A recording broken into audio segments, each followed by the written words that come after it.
Bien. Bueno, a ver si está. Sí, una media batería, no va a perder.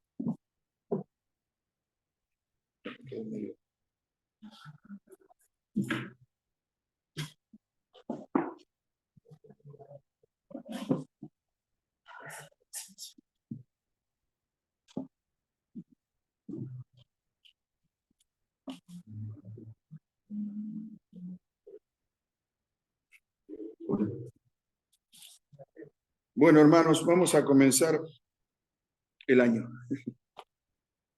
Y vamos a comenzar con el capítulo 2 de Segunda Pedro. Había finalizado Esteban con el 1.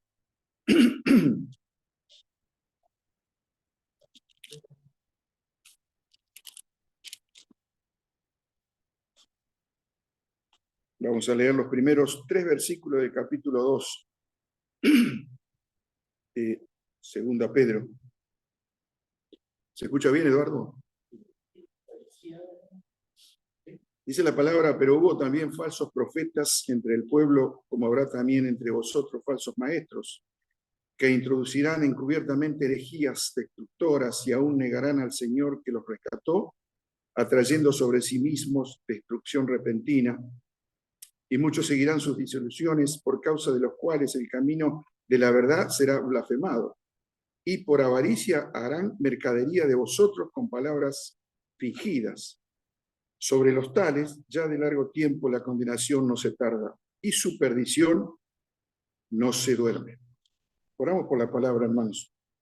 Amado Padre, te agradecemos por poder abrir tu palabra y pedimos, Padre, que tú nos estés mostrando, Señor, que quieres enseñarnos, lo que quieres que aprendamos, lo que quieres que vivamos, Señor. Bendícela en cada corazón, en cada vida. En el nombre de Jesús te lo pedimos y agradecemos. Amén. Bueno, anteriormente había terminado Esteban con el capítulo 1 y había terminado y había hablado de aquella enseñanza de la palabra de Dios, de la palabra y el testimonio de apóstoles y profetas. Decía que era una fuente digna de verdad de parte de Dios, podemos creer que en aquella palabra no hay mentira, que está basada en Dios mismo. Y ahora Pedro va a empezar el segundo capítulo diciendo pero. Siempre cuando hay un pero en la Biblia es porque se refiere a lo anterior, ¿cierto? Y se refiere como diciendo,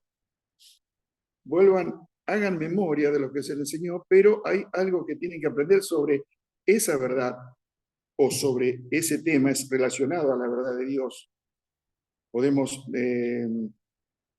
saber de que los escritos bíblicos, decía Esteban en el versículo 21, fueron escritos, eran fidedignos y fueron inspirados por el Espíritu Santo, es en el versículo 21 del capítulo 1, ¿no? Por el Espíritu Santo de Dios.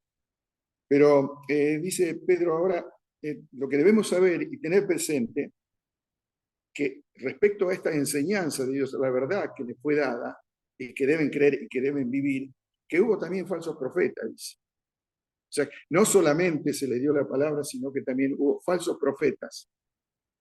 Y que también además seguirán apareciendo. Ya no serán profetas, porque los profetas estuvieron, ¿cierto?, allí en el Antiguo Testamento, hasta Juan el Bautista, ¿no?, que estuvo en los primeros años del siglo I, ¿no? Pero dice falsos maestros. Y seguirán apareciendo estos falsos maestros y lo van a sufrir, dice el apóstol Pedro. Como diciendo, como sufrieron en la antigüedad los profetas, ustedes como pueblo de Dios van a sufrir a los maestros.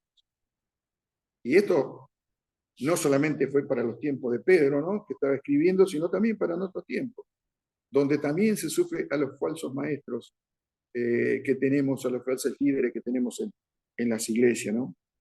La realidad que surgirán falsos maestros en la iglesia era algo que se podía esperar, era algo que viene desde tiempo atrás, ¿no? todas aquellas generaciones de falsos profetas que nosotros podemos ver a través del Antiguo Testamento entre el pueblo de Dios, han sido responsables de distintos desastres en el pueblo de Dios, engaños, gente que rechazaba a Dios, otros que murmuraban en contra de Dios. Todo aquello, estas apariciones fueron, por supuesto, de la antigüedad, pero también no son exclusivas del pasado, dice el apóstol Pedro, sino ahora tendrán falsos maestros. Y nosotros también seguiremos en el presente, en nuestros días, con los falsos maestros. Estaban aquellos falsos maestros más interesados en ellos mismos, en su verdad, ¿cierto? En la popularidad de ellos mismos, que en la verdad de Dios, que en enseñar la verdad de Dios. Allí el profeta Jeremías, ya en el capítulo 6, versículo 13, le va a decir esta palabra: desde el profeta hasta el sacerdote, dice, la acusación, ¿no?, de Jeremías, dice, del profeta hasta el sacerdote, todos son engañadores. Todos son engañadores. Está refiriéndose a los líderes, ¿no? A los profetas y a los religiosos. Todos son engañadores. Y dice, curan la herida de mi pueblo con liviandad. Con liviandad. Es decir, con nada. No la curan con la palabra de Dios, significa. La curan con liviandad. Con paño frío. Dice, y están diciendo paz, paz, y no hay paz. Lógicamente que el pueblo de Dios estaba en continuo problema, ¿no? Y sin embargo aquellos profetas declaraban la paz que no había, que no existía, y los engañaban. Pero también en el capítulo 28, el mismo Jeremías en el libro va a existir un profeta contemporáneo a Jeremías llamado Ananías. Este Ananías profetizó, dice, el repentino, como es, fin del poder de Babilonia con el pueblo israelita. Es decir, iba a salir del sometimiento los israelitas de Babilonia en forma repentina, cosa que no era verdad. Y como era contemporáneo, Jeremías dice, profetizaba que Israel seguiría viviendo sometido a Babilonia. Y dice, este profeta dirigiéndose a Ananías, le está mintiendo al pueblo. Fíjense, ¿no? Todos aquellos falsos profetas que declaraban una cosa y no la verdad de Dios, que llevaban al pueblo aparte de la verdad de Dios y del camino de Dios, ¿no? Otra de las características de los falsos profetas que dice lo que la gente quiere oír y no la verdad de Dios, ¿no? Es como que el que necesita de Dios recibe del hombre y recibe lo que al hombre le convenga, lo que al hombre lo hace popular, tal vez. Estos profetas eran así. Los falsos profetas iban detrás de ganancias personales, podemos decir. Si hay algo en el presente, pura casualidad, ¿no? Ir tras de ganancias personales. Allí dice Miqueas capítulo 3, versículo 11, dice, sus sacerdotes enseñan por precio. Fíjense, ¿no?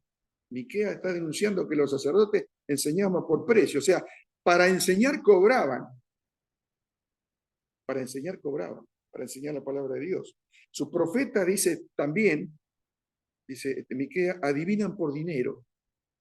O sea que la gente iba en busca de Dios y de la enseñanza y ellos le adivinaban cobrándole un dinero. Fíjense, ¿no? En la posición de los profetas. Si vamos al Nuevo Testamento también, Tito capítulo 1 y versículo 11, dice que los maestros enseñaban por ganancia deshonesta. Otros más, maestros, estamos hablando después de Cristo, ¿no? Enseñaban por ganancia deshonesta.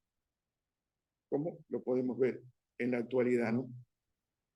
Es decir, todo aquello lo hacían poniendo delante la enseñanza de la palabra de Dios, deformada, por supuesto, o la misma religión. Pablo a Timoteo, escribiéndole en la primera carta, capítulo 6, versículo 5, le dice que usaban la piedad para convertir a la religión en una fuente de ganancia. Usaban la piedad. ¿Qué quiere decir? la gente que iba por amor a Dios, buscando a Dios, gente piadosa, dice Pablo, la estaban usando aquellos maestros, aquellos sacerdotes, ¿para qué? Para fuente de ganancia, para acumular riquezas, para acumular poder. El falso profeta, por supuesto, entonces era una persona que apartaba a las personas de la persona de Dios. La apartaba porque en lugar de acercarla a él, las apartaba de la verdad de Dios, ¿no? Pedro tiene entonces que decir que estos falsos profetas, sus acciones, ¿no? Lo que hacían eran introducir, dice en el versículo 2, herejías destructivas. Herejías destructivas. Aquí tenemos una palabra que es herejía, ¿no? Que buscándola en el diccionario griego nos parece una palabra negativa. Y no era en realidad una palabra negativa la palabra herejía. La palabra herejía significaba elección, elección. Y en la antigüedad, en las escuelas de filosofía en Grecia, se hacía una elección de una escuela para ir a estudiar filosofía. Así como también los seguidores del filósofo hacían una herejía, elegían un filósofo y lo seguían. Eso es herejía, era una elección. Como tal vez un grupo de médicos elegía hacía una herejía, una elección de una forma de curar para ciertos enfermos. Era una elección, no era una palabra negativa, esa palabra.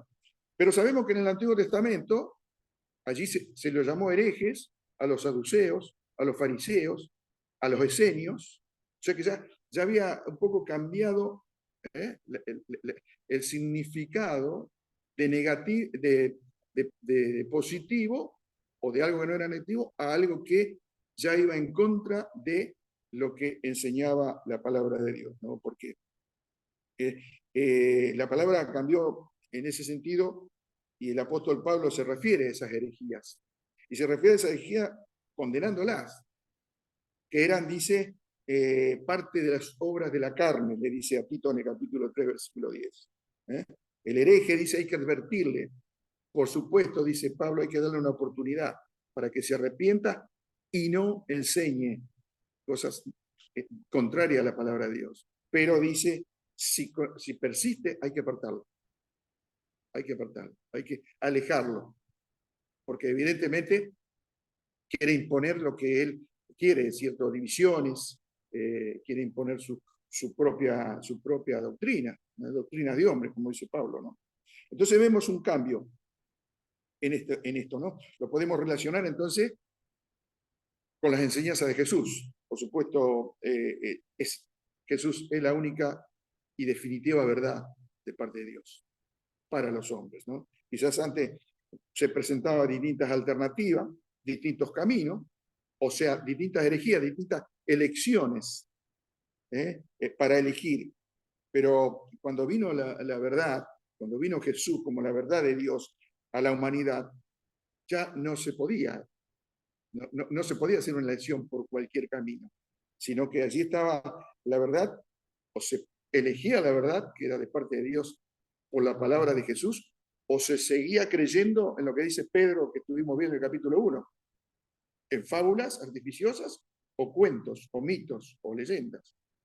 Esa era la realidad, ¿no?, de las personas que se le predicaba. Entonces un hereje llegó a ser una persona que creía lo que ella quería creer, lo que él quería creer, eso lo enseñaba. Y entonces no aceptaba la verdad de Dios. La verdad de Dios no era lo que le convenía y lo que aceptaba, sino seguía con su falsa enseñanza, ¿no? Lo que estaba sucediendo en el caso acá de los lectores de Pedro, que los falsos maestros no se presentaban como enemigos del cristianismo. La sutileza no era presentarse como enemigo del cristianismo, sino directamente nadie que estuviera queriendo acercarse a Dios lo iba a aceptar. Ellos no se presentaban como enemigos, sino se presentaban como los mejores exponentes de la verdad. Eran como los iluminados que ellos habían recibido de Dios, la verdad, y mejor que ellos no había, ¿no? La verdad revelada. Y así sutilmente, dice Pedro, seducían a muchos, dice la palabra, a muchos. No dice algunos, dice a muchos. Y los apartaban de la verdad de Dios y, por supuesto, cautivándolo con sus opiniones. Los filósofos eran esos también, ¿no? Y también podemos ver a grandes predicadores, ¿no? Que tienen mucha labia, podemos decir, que a veces cautivan. Cautivan la mente, cautivan sutilmente los corazones.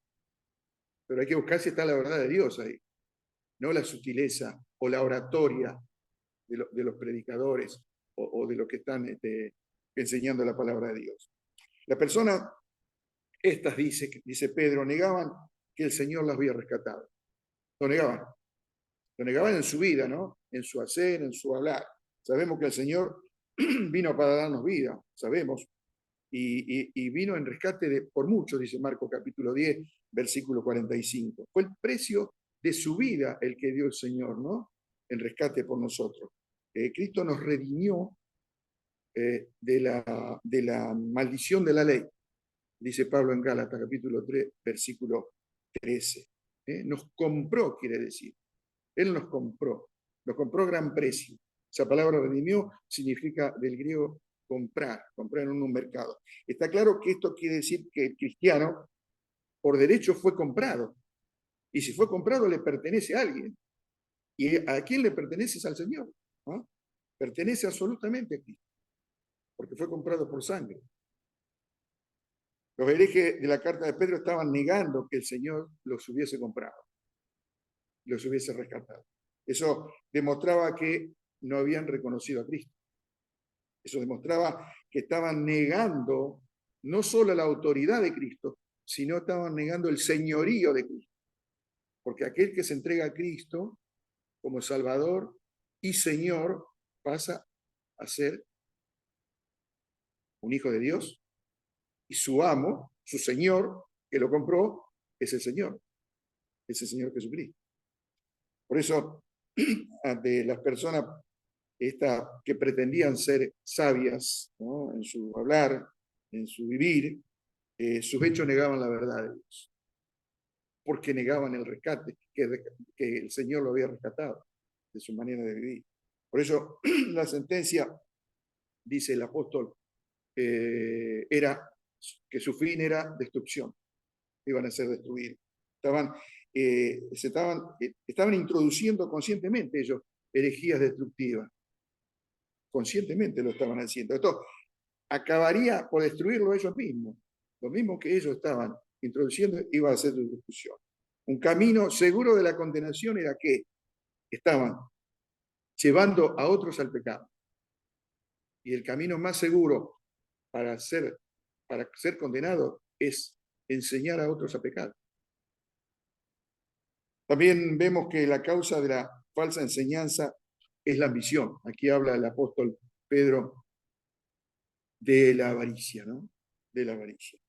La palabra ambición significa el deseo desmedido de poseer siempre más, la búsqueda de más, de no contentarse, de buscar más, ¿no? Ahora el deseo de poseer, por supuesto, si yo poseo más conocimiento, si yo deseo más conocimiento o deseo más habilidades, no es pecado.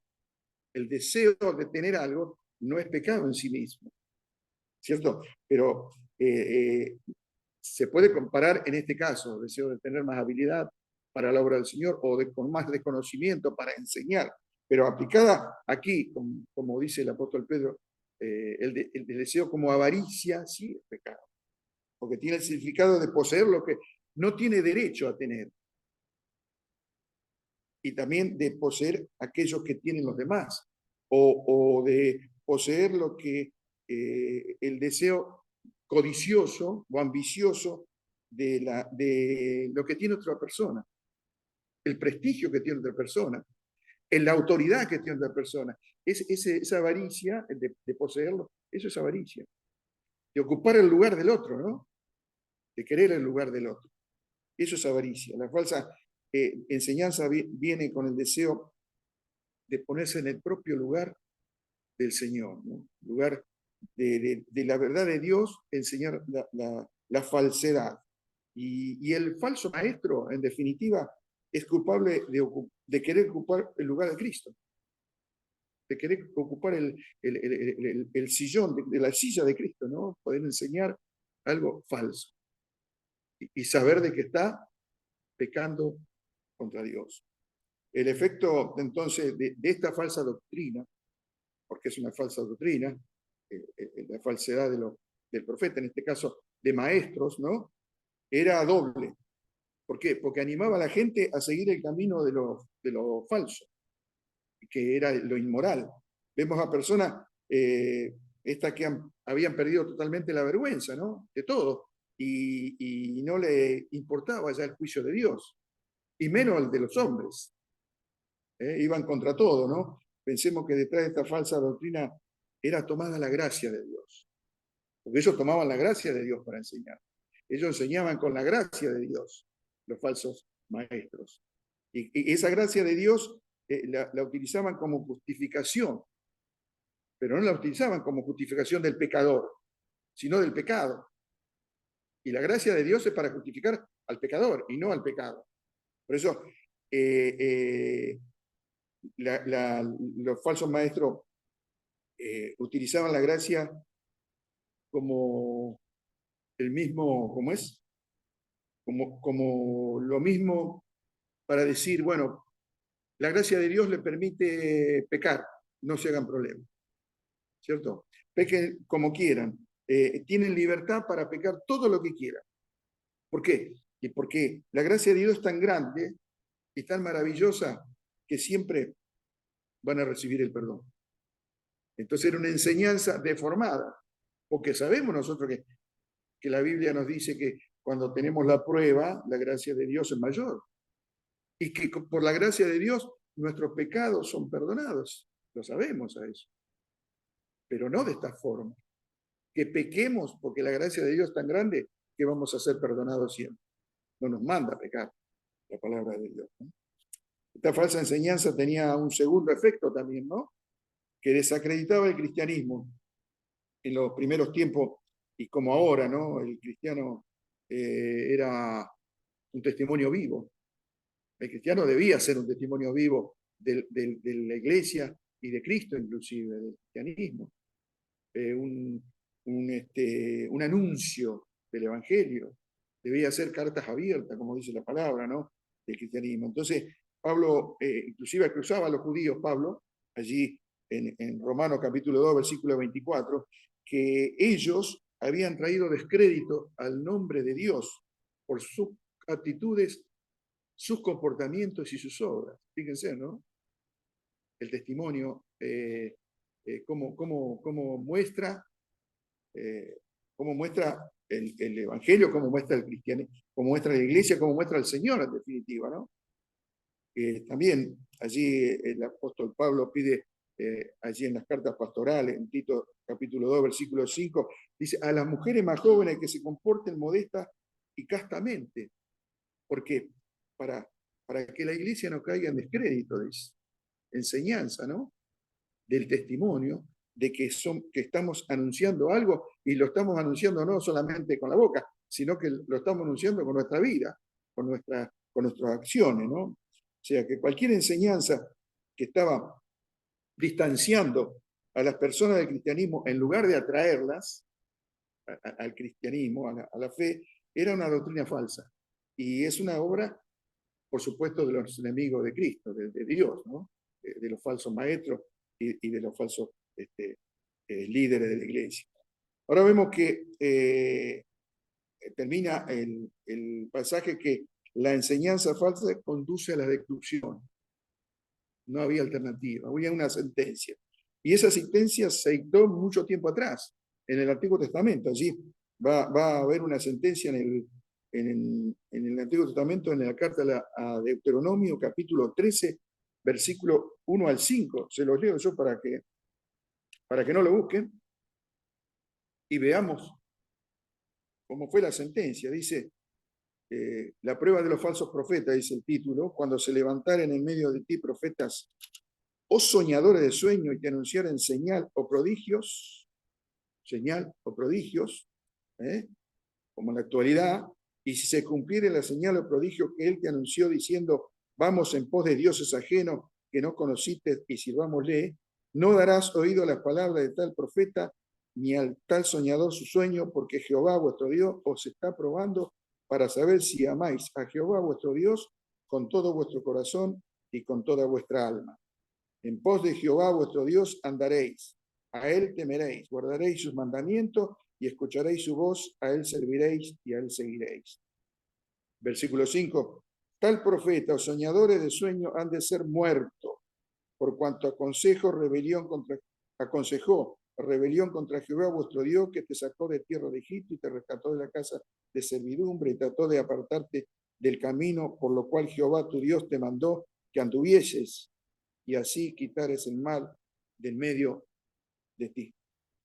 Por supuesto que esta sentencia parece que ha quedado inoperante, pero no lo es así. La palabra de Dios es viva y eficaz.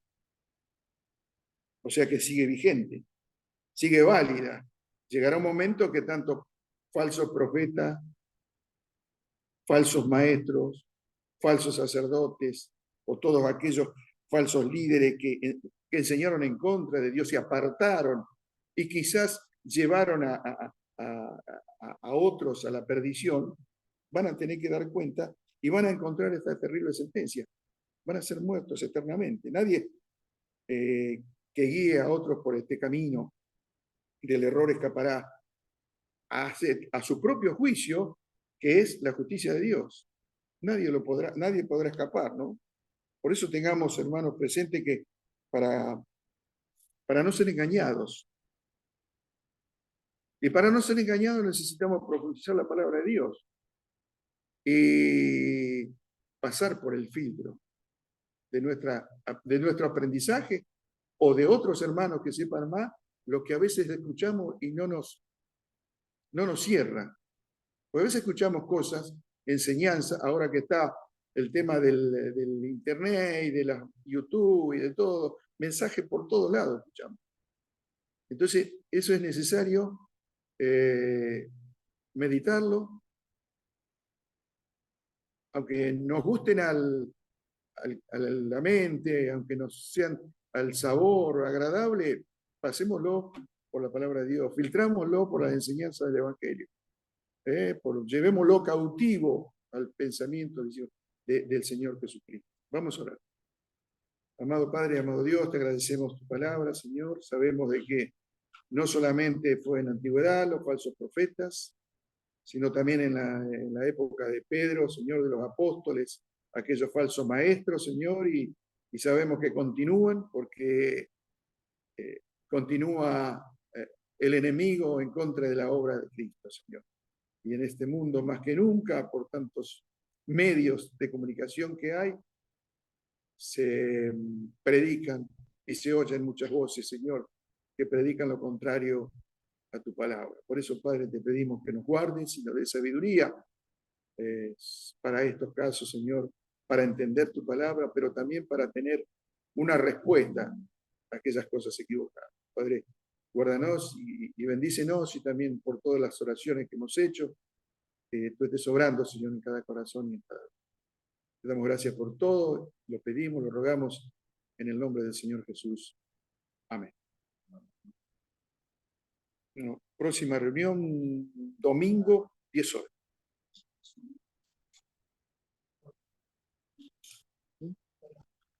Eso. Ahí lo cortamos. No sé cómo. Esto era. Ahí. Finaliza. ¿Ahí no había nadie de eso? Sí, estaba Salvador. Finalicé la grabación. ¿Quién es Salvador? Sí. A ver si lo podemos ver. Todavía. Ahí está.